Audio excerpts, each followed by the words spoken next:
on, guys? Dash Industries here, and I'm here with a special video today. I wanted to do something a little different than my normal let's talk about it and things, and I wanted to give my opinion on the 3 best tips for anybody who wants to enter food delivery, whether it's delivering for DoorDash, GrubHub, or Uber Eats, and the things that I think are the 3 most important things that you should know. If you're doing it right now, you should know these things, and if you aren't aware of these things or haven't thought of them, this is something that I hope will get you to give some thought.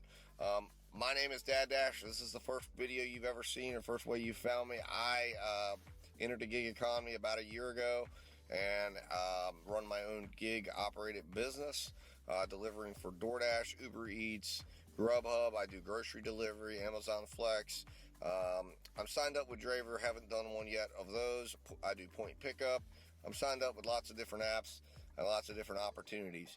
As the name states, I'm also a dad, a full-time dad, as well as dashing around delivering food on the in-between when I'm not delivering my kids to the various places they need to be.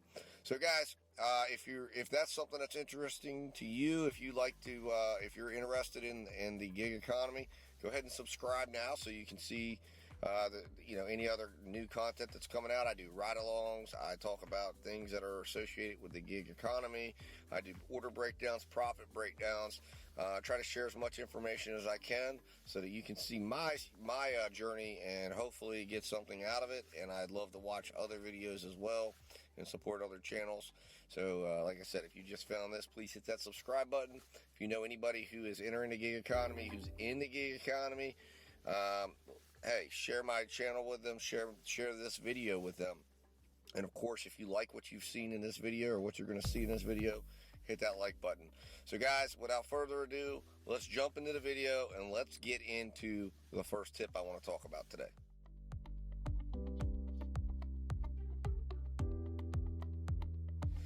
Alright guys, so tip number 1, as you saw there, is multi-app. And what do I mean by multi-app? For those of you that are new to the gig economy, what I mean by multi-app is you need to be working multiple apps at a time. And what that means is I'm not saying you need to be doing 2 orders at one time, but I mean you need to have multiple relationships set up so that when you go out and you start and you are in the order acceptance phase where you're looking for an order, that you have at least 2 or more apps on at that time, so you can look at as many orders as you can, so you can look at the highest volume of orders that you can. And by doing that, that is going to help you be more profitable.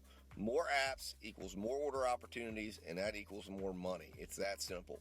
So I recommend, I always have on Uber Eats, GrubHub, and DoorDash at all times when I'm out. Now, I have videos on how to do ethical multi-apping.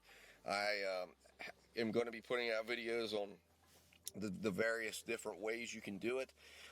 But the biggest thing you want to do is have those apps on so that you're getting as many orders as possible, so that you can see as many opportunities and make sure and find the most profitable opportunities for you to go to work for. If you're working for just one app, you're going to be missing out on a lot. You're probably not going to hit your profit goals. I think it's very difficult to just work for one app. Now, I actually personally work for about 7. I have on the grocery delivery apps. I'll have Instacart shipped. I used to have Walmart Spark on when I was with them.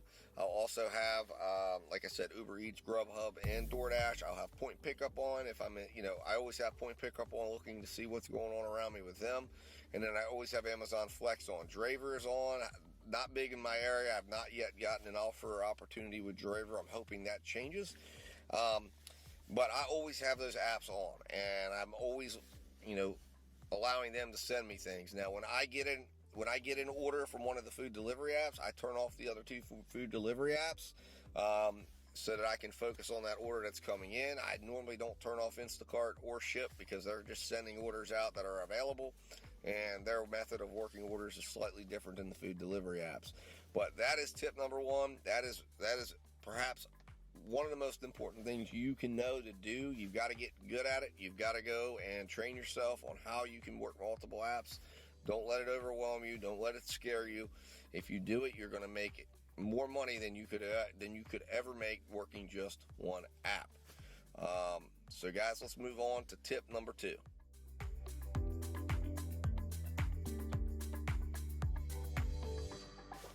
All right, guys, tip number 2 for working food delivery, and that is turn down offers. Your acceptance rate does not matter. Many people who are new to the gig economy think acceptance rate matters. It does not. My acceptance rate hovers normally anywhere from is going down as low as 2%.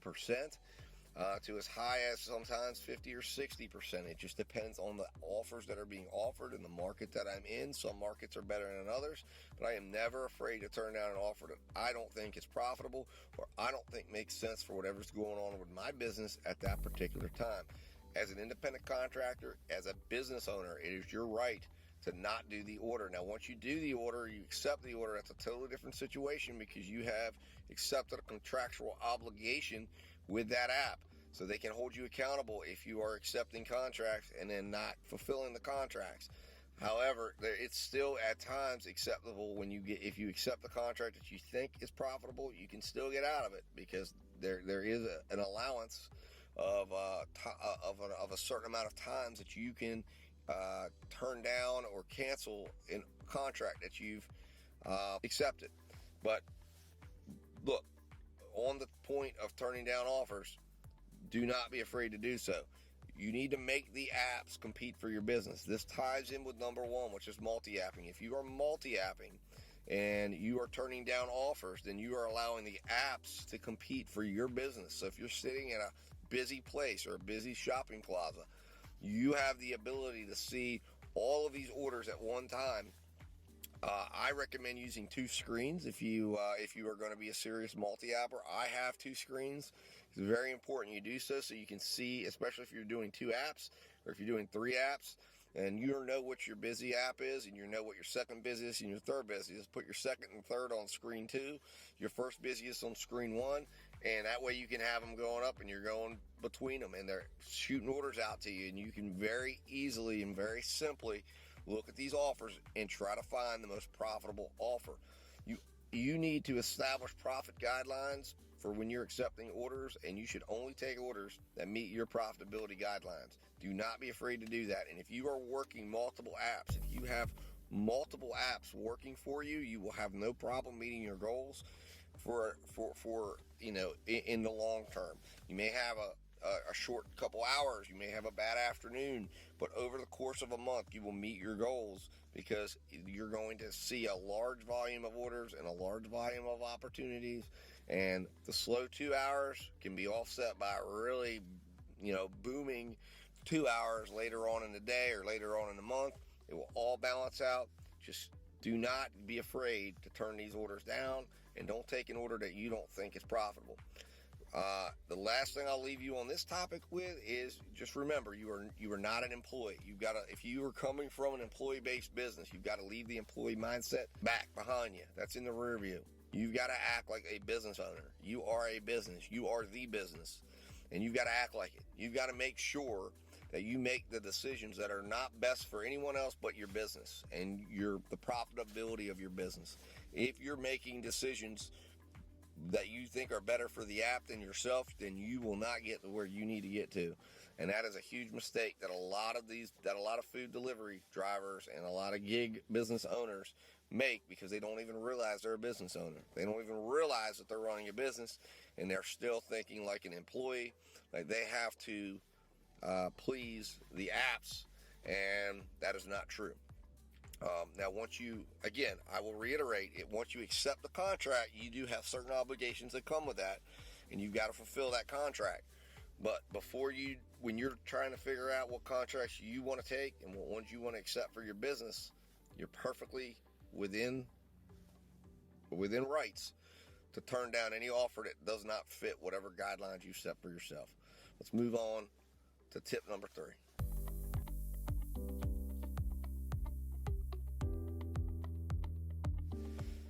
All right, guys, so tip number 3 is understanding how completion time of an order can make or break the profitability of your orders and therefore your business. The most important metric is not order size, although that's a piece of it. It's not miles, that's a piece of it. It's order time. It's understanding your market and understanding how long it will take you to complete that order.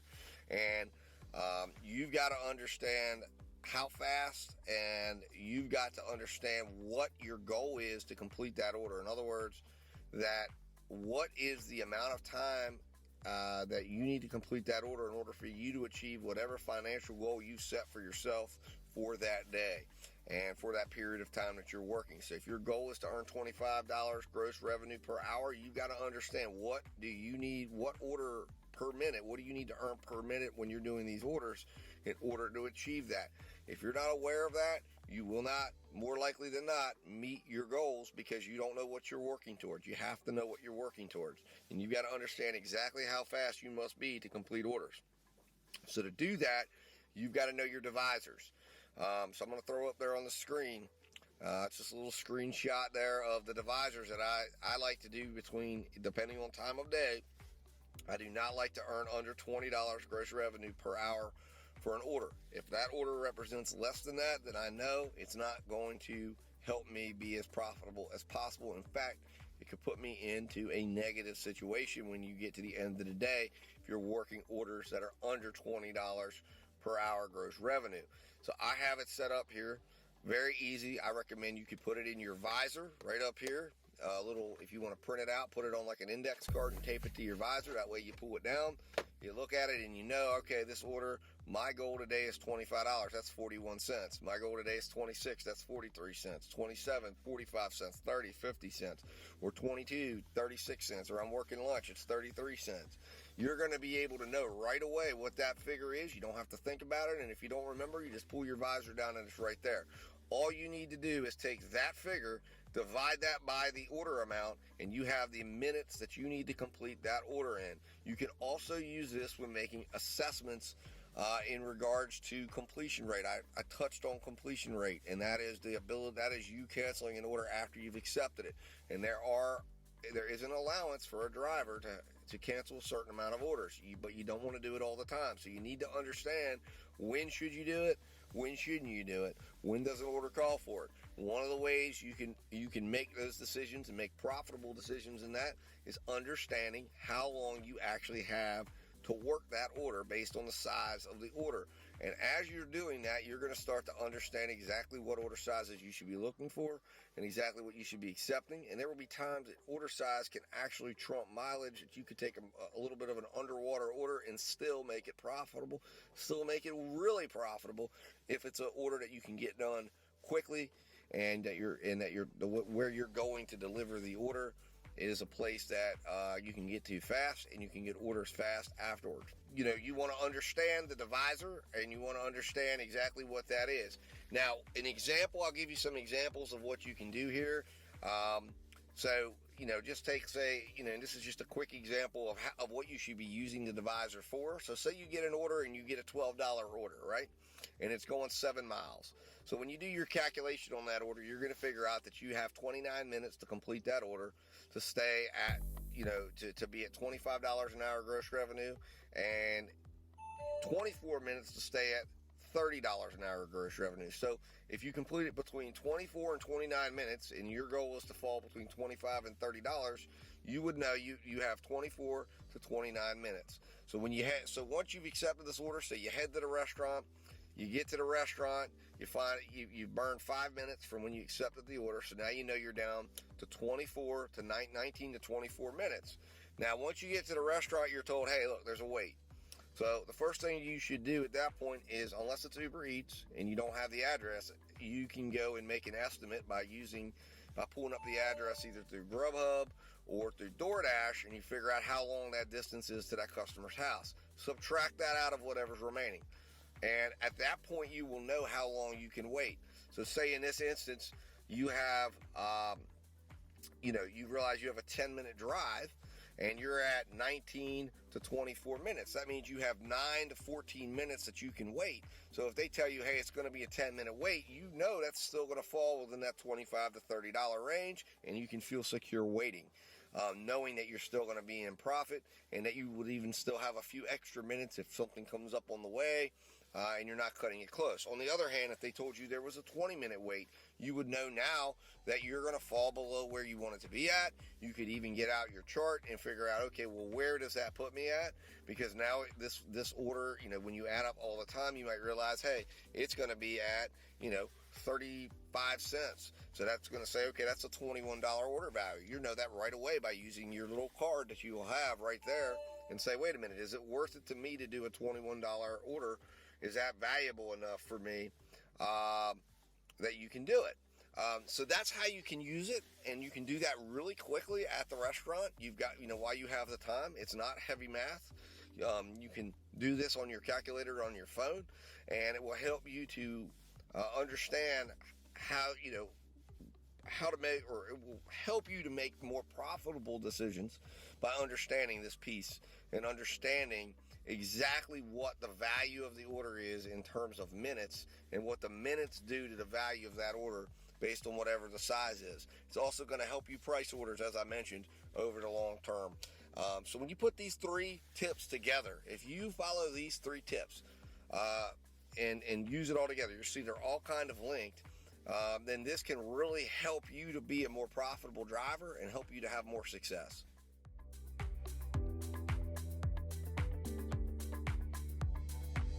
All right, guys, so in conclusion, I hope you enjoyed today's video. I hope you enjoyed the tips that I shared with you, and I hope that you put this to work for you. Give me your reaction in the comments. What do you think about the tips here today? Have you been doing these things? Do you look at these factors when you're out here accepting orders? And do you take into consideration exactly what your minute value is? And have you figured out a way that you can calculate these things fast so that you can make the best, most profitable decisions? If you follow these 3 tips, I believe this is going to absolutely help increase your profits, increase your earnings, and will absolutely make your business operate more efficiently, more profitably, and put more money in your pocket. And that's what we all want at the end of the day. So guys, I thank you for watching today. Like I said, please put in the comments your thoughts about this, about what I've gone over today. If you've enjoyed the tips that I brought to you, please hit that like button. If you think that there's someone out there that could benefit from the information I've put forth in this video, share this video with them, or just share this video overall, share it on social media, put it out so people can see it and get in front of people's eyes. And on top of that, if you're not yet subscribed, and I've only got 101 subscribers, so I know there's a lot of you that aren't, I'm trying to get to that coveted 1,000 subscribers, and then moving beyond that as well. But if you can help me do that, that would be fantastic. It will also let YouTube know that you think I'm doing a good job, and it will also allow you to be there when additional content comes out so that we can interact and get better together. All right, guys, I will be talking to you soon. Thanks for watching, and keep dashing and stay profitable, guys. Talk to you later.